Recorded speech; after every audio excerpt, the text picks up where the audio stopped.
வணக்கம். இன்னைக்கு நாம டிஎஸ்எல்ஆர் காப்பியினுடைய பழைய புல எண் எப்படி கண்டுபிடிக்கிறது அப்படிங்கறத பத்தி இந்த காணொலியில பார்க்க போறோம். இது நாம பதிவு பண்ண இடத்தினுடைய வில்லங்கத்தை சரி பார்க்கறதுக்கு கண்டிப்பா உதவும். இது நம்ம எஸ்எம் தகவல் சேனல். கூகுள்ல டிஎன்ஜிஐஎஸ் அப்படின்னு டைப் பண்ணிங்க.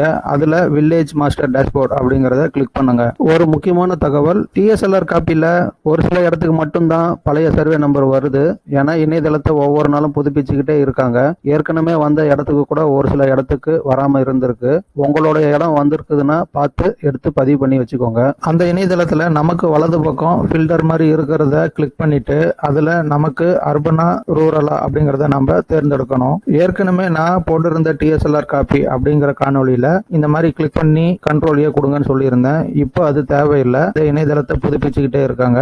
அதுக்கு கீழே பாருங்க ஸ்கால் பார் மாதிரி கொடுத்துருக்காங்க. அது முன்னாடியும் பின்னாடியும் நம்ம நவுத்தனோம்னா தகவல் வந்துடும். நாம தேர்ந்தெடுத்த இடத்துல பட்டா அப்படிங்கறத கிளிக் பண்ணதும் For the selected location, the map contents are not updated. Please select the survey or subdivision from the drop-down land records and proceed further அப்படின்னு சொல்றாங்க. அதாவது சப்டிவிஷன்ல பாருங்க, நமக்கு சர்வே நம்பர் 1, 2ன்னு சொல்லி அதுல பிரிவு இருந்துச்சுன்னா நாம எந்த பிரிவோ அதை தேர்ந்தெடுத்தா தகவல் வரும். ஓனர்ஸ் டீடைல்ஸ் அப்படிங்கறதுல இந்த இடத்தினுடைய உரிமையாளருடைய பெயர் வந்துடும். அடுத்ததா அது பக்கத்துல இருக்கிற லேண்ட் டீடைல்ஸ் அப்படிங்கறத கிளிக் பண்ணுங்க. இதுல பாருங்க ஓல்டு சர்வே நம்பர் தந்திருப்பாங்க. No ownership details found for the selected land parcel அப்படின்னு சொல்லி வந்துச்சுன்னா நாம தகவல் வர வரைக்கும் காத்துக்கிட்டு தான் இருக்கணும்.